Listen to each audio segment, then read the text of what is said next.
Hello, hello, hello, hello, world. This is your host of Aim to Purpose Spiritual Empowerment Hour, Louise Hicks. Welcome, welcome, welcome.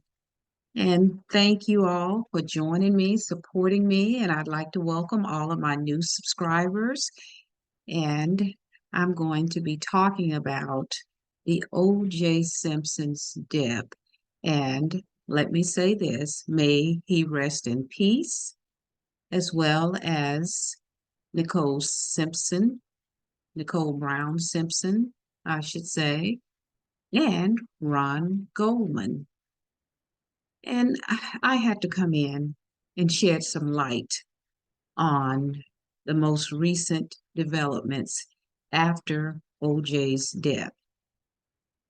And in this episode, I'm going to come to you from a different perspective than what I've heard most of the comments and commentaries, whatever you'd like to call them, about OJ's death. There has been so much hate going on. People are just hating. And that happened in 1994. The trial, the jury verdict was in 1995. And I must say, I didn't watch it every day, but I did see it in the evenings because I was working and I lived in California. And a lot of times we got a lot more of the local news than others got across the nation or across the world. So I decided to come in and give my perspective. And again, I am Louise Hicks of this podcast, Aim to Purpose Spiritual Empowerment Hour, where I usually come on once a week, sometimes more. And my goal with my podcast is to elevate our people, Black people, to a higher level of consciousness. That's what I'm all about. Ever since I started this podcast in 2022, this has been my goal. So, before I get started with my perspective, I want to share with you because a lot of you may not have been around. Some of you weren't even born, I'm sure, when these murders took place, the brutal murders of Nicole and Ron. So I'm going to play this video before I give you my perspective. And again, I'm Louise Hicks of Aim to Purpose Spiritual Empowerment Hour, the Mad Black Woman. And that mad is for motivated and determined to elevate my people to a higher level of consciousness. So let me share this, just a little bit of this video here with you to give you the background. For those of you who may not have seen it, I'm sure a lot of you weren't born, like I said, at the time. So give me a moment here and let me indulge you for 3 minutes or so into what really happened back then. So here we go.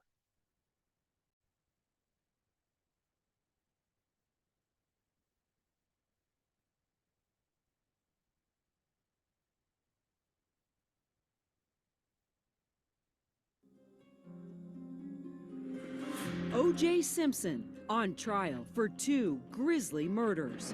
He killed her because he couldn't have her. After 9 months of riveting twists and turns, How about that, Mr. Fung? If it doesn't fit, you must acquit. the one moment We, the jury, find the defendant not guilty of the crime of murder. that mattered most. Now, more than 20 years later, go behind the scenes, You said you had your killer. Why did he walk free? inside the jury room, and outside the courtroom for reaction. People said either he's as guilty and terrible as could be, or he's an innocent victim of racism. There was no in the middle. The OJ verdict. Shock of the century.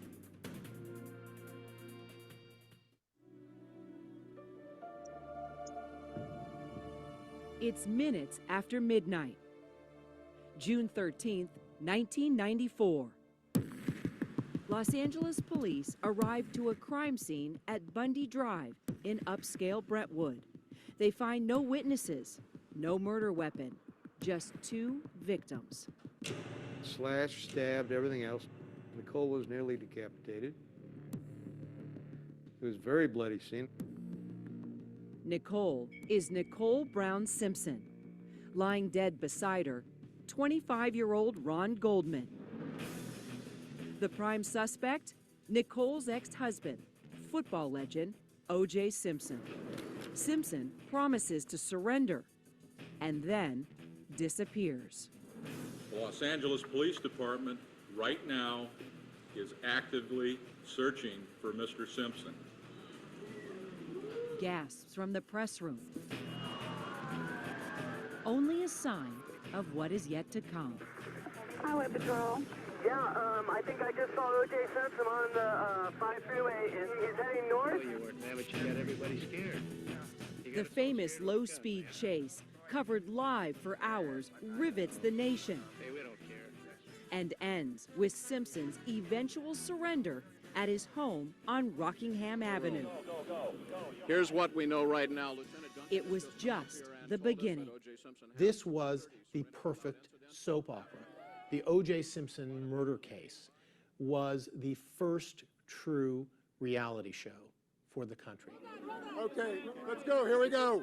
This was the first wall-to-wall televised trial. July 22nd, 1994, a month after the murders, the legal proceedings against O J Simpson begin when he enters this defiant plea. Absolutely 100% not guilty. And to help him prove that, Simpson assembles a legal dream team. Each one of them was famous. Jeffrey Toobin covered the trial for The New Yorker. There has never been in American history more prominent defense lawyers on a single trial than in the O J Simpson case. There's Harvard law professor Alan Dershowitz.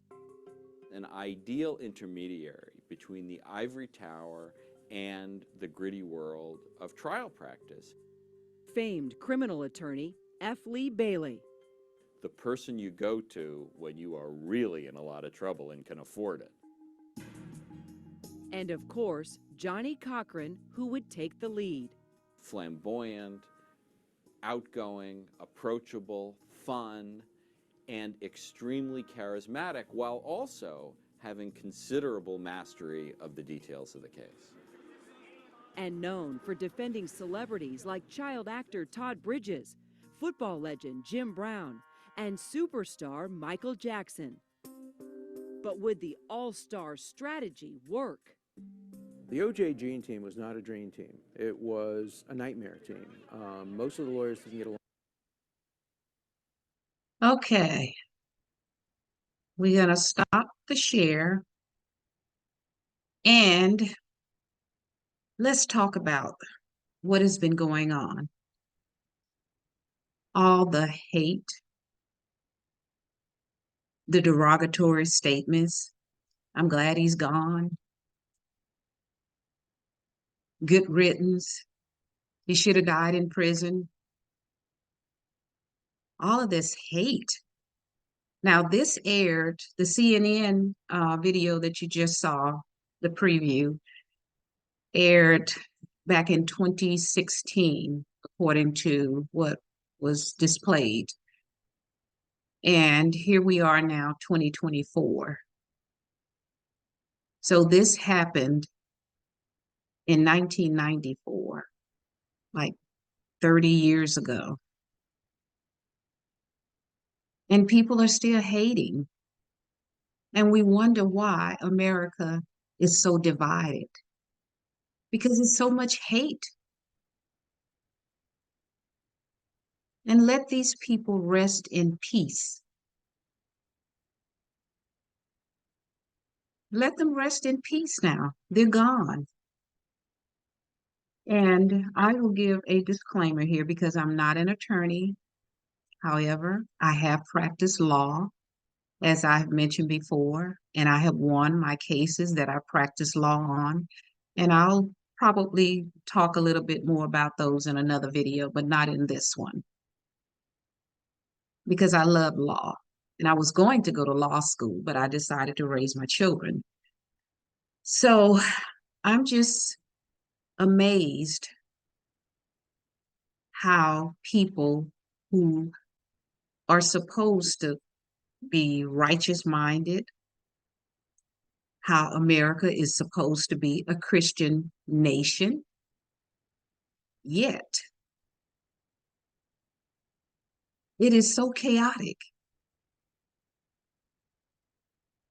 And America is so divided. In fact, it's probably more divided now than it was in 1994 when those murders took place.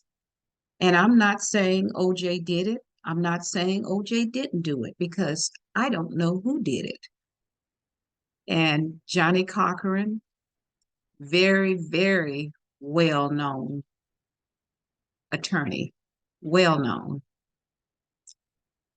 He has won so many cases. In fact, you could call him a legend. Very brilliant man. And guess what? He's from my home state where I was born in Louisiana, but I lived in California pretty much all my life. And I've been around a long time. I am 73, so I can tell you about some things because of what I know and what I have seen, what I have witnessed, and what I have experienced.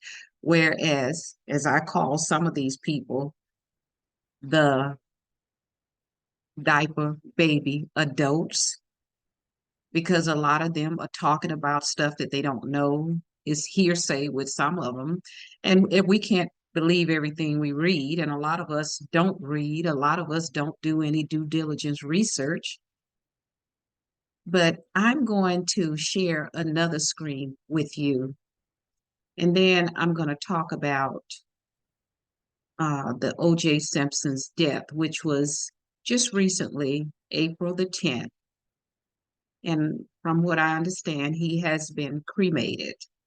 So let me share this screen here with you, and then I'm going to give you some of my perspective on what my thoughts are.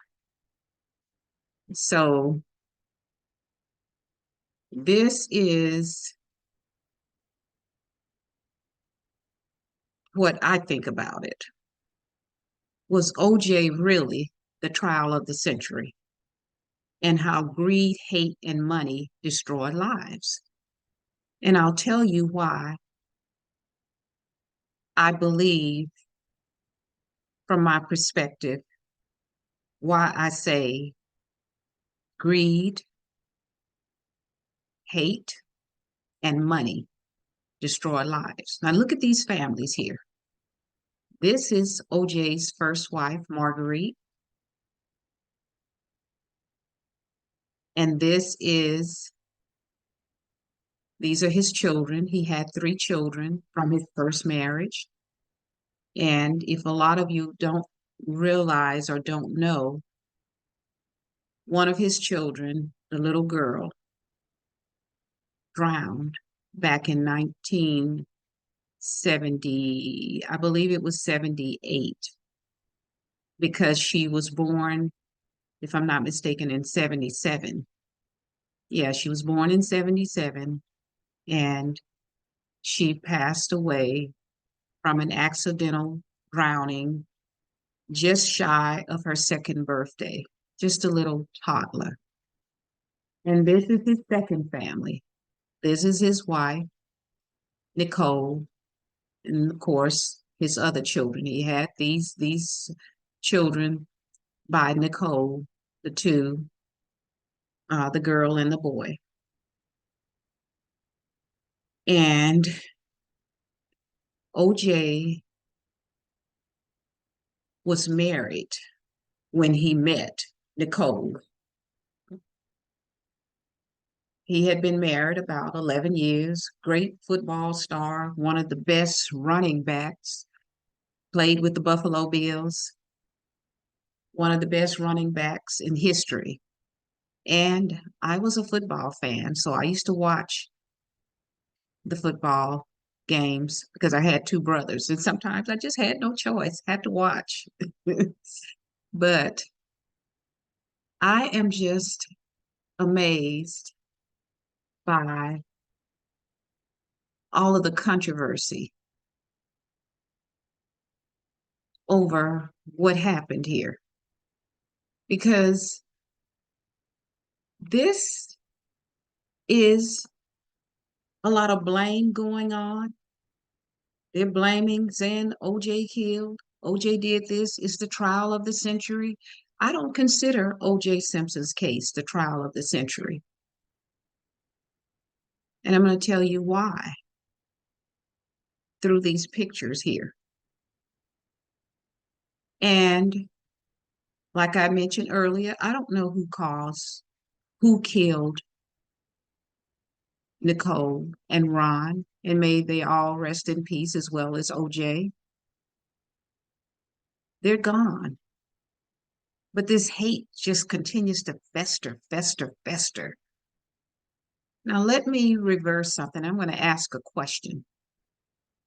What if OJ was accused of killing his black wife, Marguerite, the first wife? What if? Do you think all of this would have been going on? Do you think they would have been hating him the way they hate him now? Mostly white people. And I don't have anything against white people. I just believe in calling a spade a spade. And I do believe in getting to the root cause. Because once you get to the root cause of what's going on, and you have a righteous mind, you should be able to start providing solutions to the cause, the root cause. And the root cause was greed, hate, money. All of those things come into play. And a lot of times we hear people, oh no, America is not a racist country. Of course, it came from your Vice President, Kamala Harris. It came from Tim Scott, the senator from one of those Carolinas. I believe it's South Carolina. It came from this woman that was running for president, Nikki Haley. And she really, it was really kind of crazy what she said because she turns around and said it wasn't a racist country. And then she turns around and says she suffered racism. So a discrimination.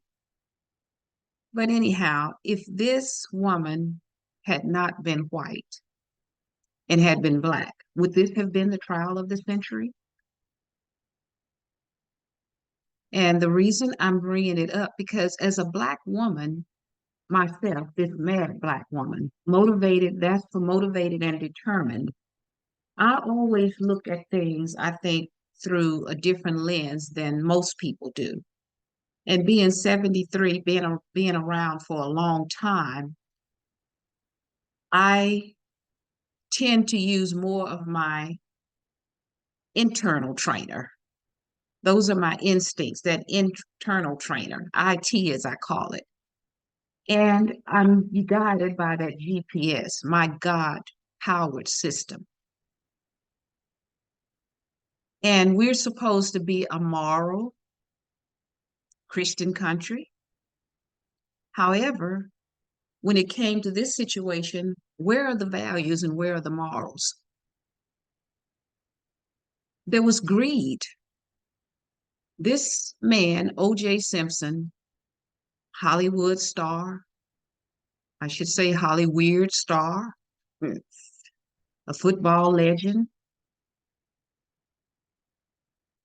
and Christopher Darden and Marsha Clark were for the state. They were the DA from the DA's office. Christopher Darden, I have him here in this picture too, who said in there that he couldn't have her, so he killed her. And I'm going to bring in a little bit more information. And I'm not going to be on here long because this picture tells a story. Now, this was a married man, allegedly about 30 years old, I guess, at the time, meeting Nicole, who was about 18 at the time. And I lived in California. So, I mean, this story was all over, everywhere. You couldn't turn. Now, from what has been said, and OJ said it, how he gave her parents all this money, he gave them money. There was a feud going back and forth between her sister, Nicole's sister, I'm talking about, and OJ, going tit for tat, so to speak. And why would a family encourage an 18-year-old, their daughter, to get involved with OJ in the first place? I mean, you have these values, you have these so-called morals, these so-called values, and the man was married. And who's to say how his first wife felt? They had just lost a child, born in 1977, the same year he met Nicole. So, what kind of compassion, I should say, did he have for his wife? He's chasing after an 18-year-old, and her parents, I never heard anything about them discouraging that relationship, this married man. And that's why I say the greed comes in, because these people were looking at money. So, have they ever thought, I wonder, if they contributed to her death? Because if it was my daughter, and I do have a daughter, and she met somebody like that, I would discourage it. Because Hollywood has had a name forever, and a lot of these players have a name forever. These sports figures, they have names,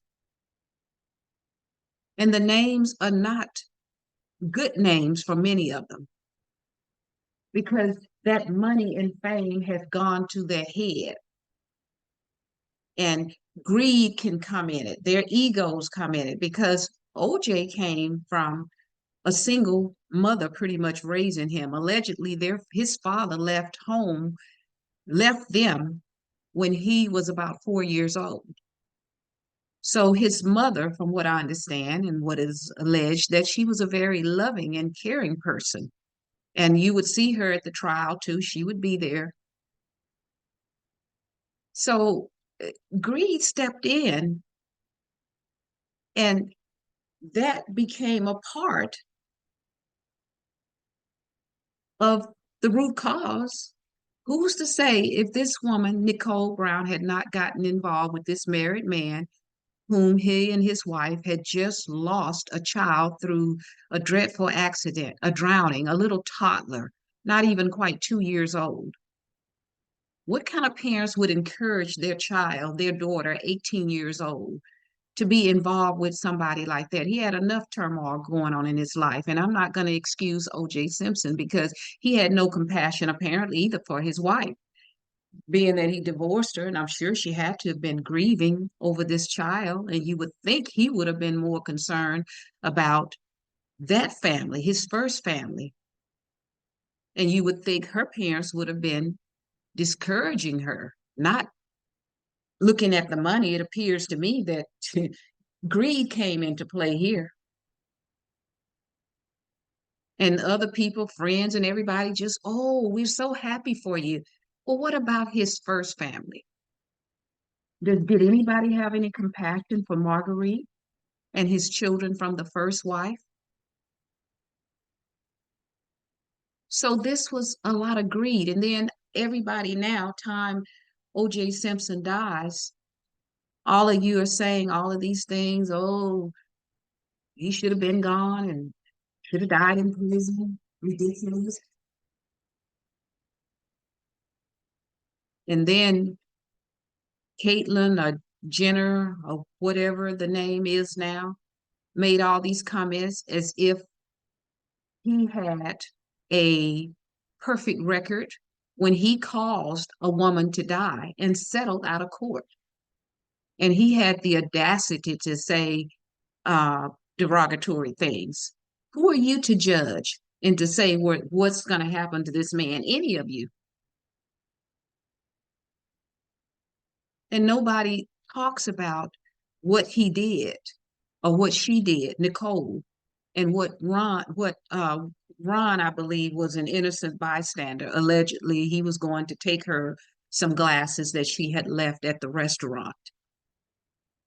So apparently, allegedly, he was an innocent bystander. Just maybe he walked in on something that he should not have seen at the time. But again, like I said, I'm not a hater of anybody. However, the way this has gone down is not getting to the root cause. Here we are 30 years later, and people are still out here hating. But during that time, I don't consider this the trial of the century. And I'm going to tell you, you see this over here to the left of my screen from where I'm sitting? Did these trials matter? What about Emmet Till? Look at that.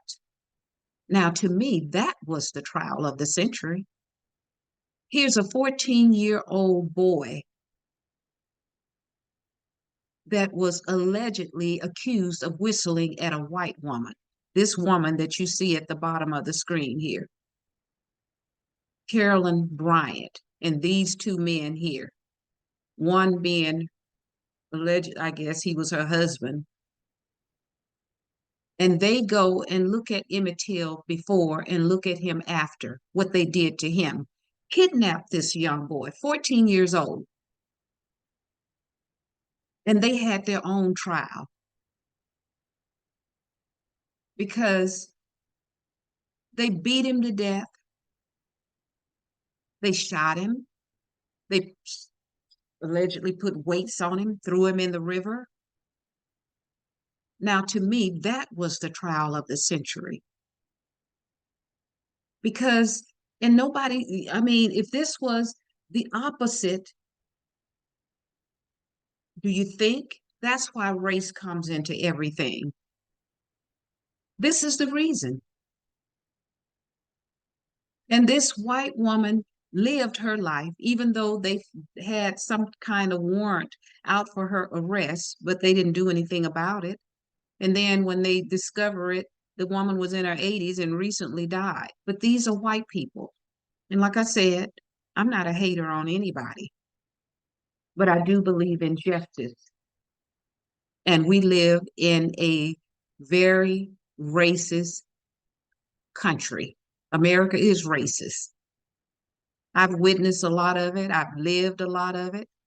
And this is ridiculous how people are carrying on and hating after 30 years.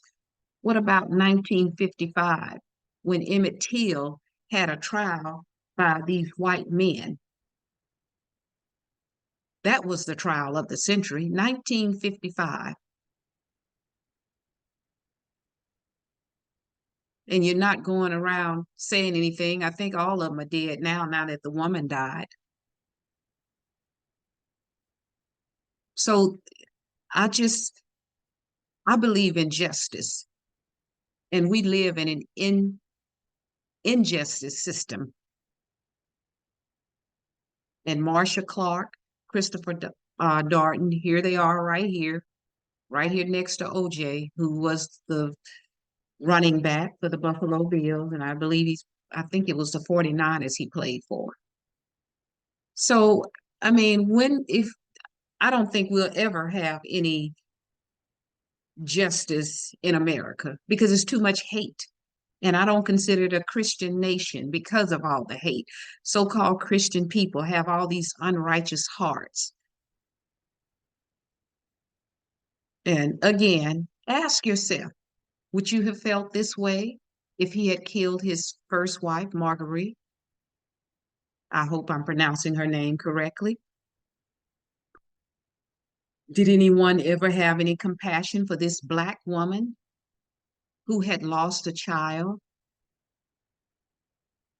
And OJ over here, a married man, this woman, Nicole, 18, and he's chasing after her. What if, again, I'm going to ask another, what if her parents had discouraged her and maybe she would have listened to them? What if maybe she would be alive today? But see, greed stepped in because OJ was this flamboyant person running through the airport and, oh, just having money. And allegedly, he put her family, Nicole's family, up in business. So these people, apparently, it appears they were just looking at money back then because OJ was this famous person, a Hollywood star, an ex-football player, a star football player. And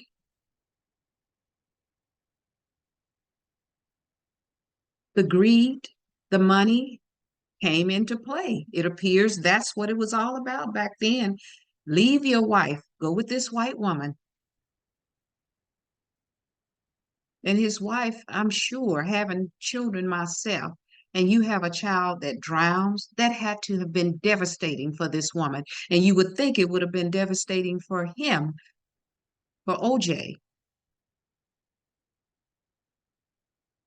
And for him to divorce his wife, and oh, everybody's, oh, we're so happy for you, congratulations. No compassion for what his wife was feeling, the Black woman, that is. And I'll say this because I believe we have to flip the script and flip the scripture. There's a scripture at 2 Timothy 1:7 that says, God has not given us the spirit of fear, but a power, love, and a sound mind. And I always say, you see what comes first? Power is first. Then love and a sound mind.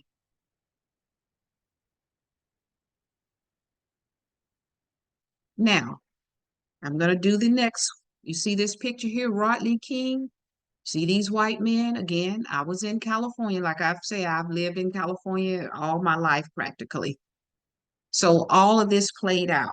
And when those riots broke out with Rodney King, I had to leave my job and go get my kids because we didn't know what was going to happen in California. So I left my job. I had to go pick up my kids from school because we didn't know. It was crazy then. But these four white men here, police officers, beat this man. This is what he looked like prior, and this is what he looked like afterward. Not as bad as Emmet Till, but, and Rodney King is now deceased as well. So was there an outcry about that? And anybody that says you're always bringing in race, yes, we do bring in race because this country was founded on race.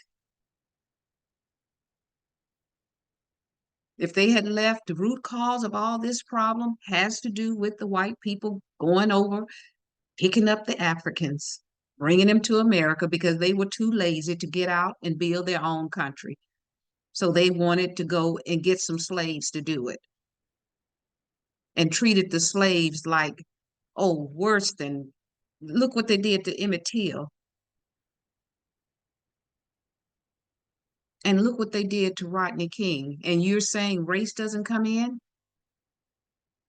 And look at how the nation is now, talking about how O J Simpson got what he deserved. And I guess some of you feel like you know he killed. You weren't there, so why you're so angry?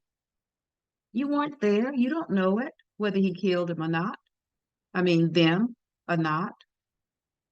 But you're still angry. And this one here,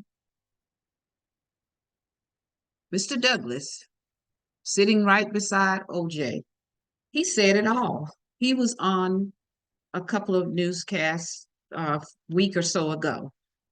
And he said the evidence. How are you going to convict somebody if you don't have the evidence to convict them? The injustice system did work for O.J. Simpson. And like I said, I'm not saying he did it or didn't do it because I don't know. So, but everybody's so shocked. Oh, they were shocked about this. Why weren't you shocked about the beating of Rodney King by these white police officers that were acquitted? They were acquitted. And look how they beat that man. That's police brutality. And being a Black woman, I know what that's like because I have relatives who have been stopped because they're driving while Black. I have been stopped because I was driving while Black. And if you're driving a nice car, I'm telling you, the first thing some of them will ask you, oh, whose car is this? Because it can't be your car. And they'll pull you over for any little thing. I know because it has happened to me because I was driving a luxury car on more than one occasion. First thing before they ask me anything else, whose car is this? And you're telling me this is not a racist country? My son has been stopped. I have two sons. My brother stopped. And a lot of times, Black cops are with them and they stand right there, just like the white ones. So I'm coming from a realistic point of view on greed, morals, values, because money destroyed lives. Greed, hate, and money destroy lives. And I don't feel OJ's case was the trial of the century. No.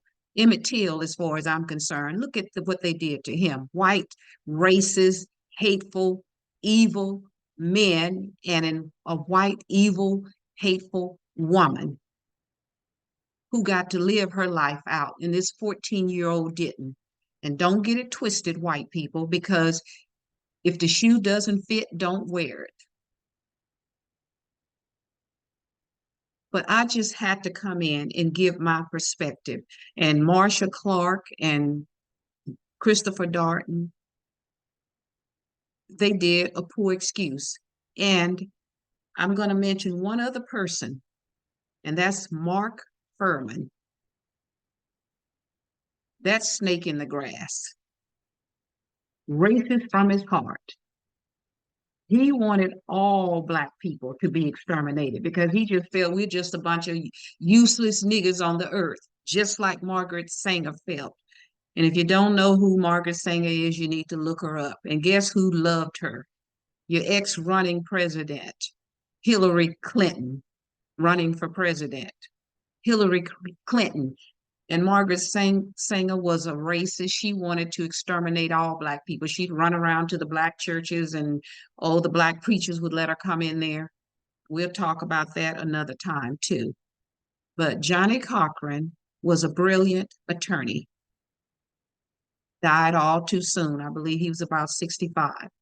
So I wanted to give my perspective on this whole situation because I'm the type of person that I'm not a bandwagon person. I don't jump on anybody's bandwagon. And I will stop sharing my picture now because I think I have given my point on some food for thought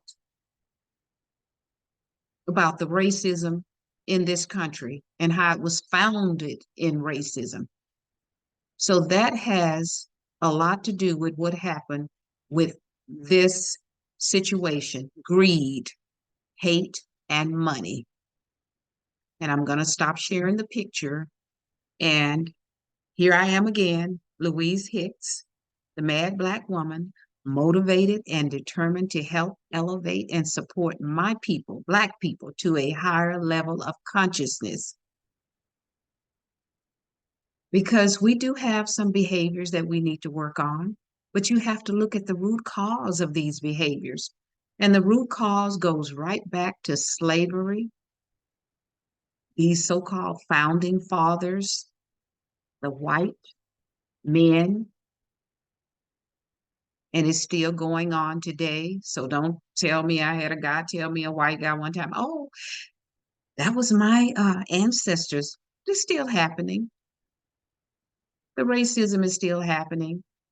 We just don't have the shackles, the visible shackles attached to us, but there are shackles.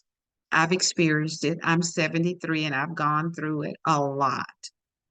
That's why I am this mad Black woman, motivated and determined to help and support elevate my people to a higher level of consciousness. And again, I am Louise Hicks, your host of Aim to Purpose Spiritual Empowerment Hour. Please subscribe and give it a thumbs up. Leave your comments. I'd love to hear what you have to say because my perspective is what if? What if? What if that was a Black wife, his first wife that he had killed? And what if she was the one cheating and caused, and Nicole had stayed away from this married man? And it appears her family, they loved it, apparently. I never heard anything about them discouraging her from being with this married man.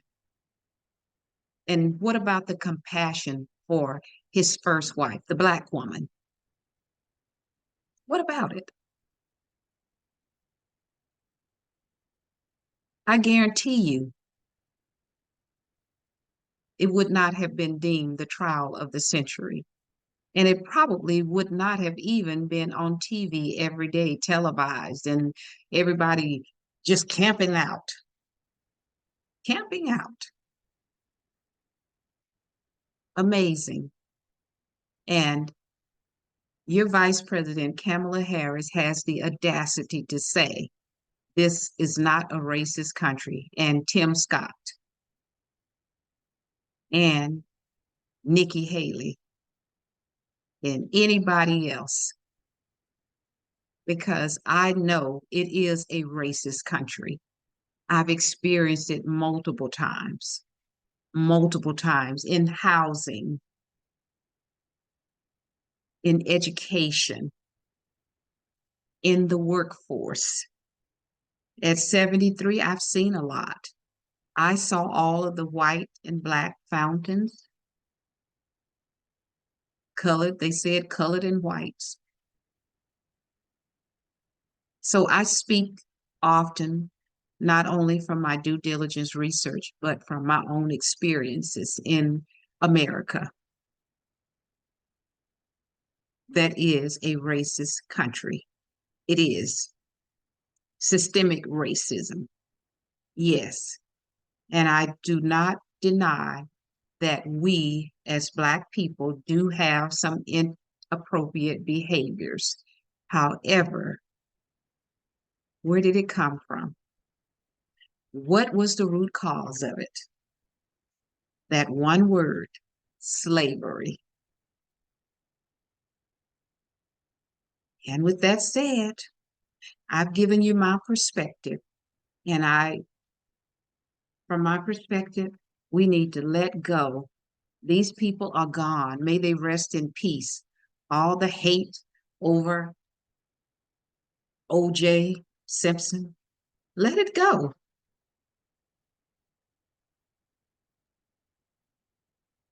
Because all your hate is doing is hurting yourself. The man is gone. May he rest in peace. Nicole and Ron, been gone. May they rest in peace. And again, I'm Louise Hicks, the mad Black woman, motivated and determined to help and support elevate my people to a higher level of consciousness. Because this system is an injustice system, not a just system. It's an injustice system. And be sure to stay tuned for my perspective on Jesse Lee Peterson. He may be pulling the wool over some of your eyes, but not mine, because I'm right there in his age group. I think he's about 74 and I'm 73. So Jesse Lee, you need to shut up because you are nothing but a diaper baby adult. And some of the stupid stuff that you are saying just makes no sense whatsoever. So we're going to talk about that. So with that all said, always leave you with. And again, thank you all my new subscribers. Please share, thumbs up, leave your comments because I'm going to be back with some more and I'm going to talk about DEI as well. DEI. We're going to talk about that one too. So anyhow, as I leave, always remember your power lies within you. Let it loose. And remember, power, love, and a sound mind. Bye-bye. See you soon. And thank you all again. Be sure to subscribe, share, share, share, thumbs up, like, and leave your comments. Thank you so much. Much love.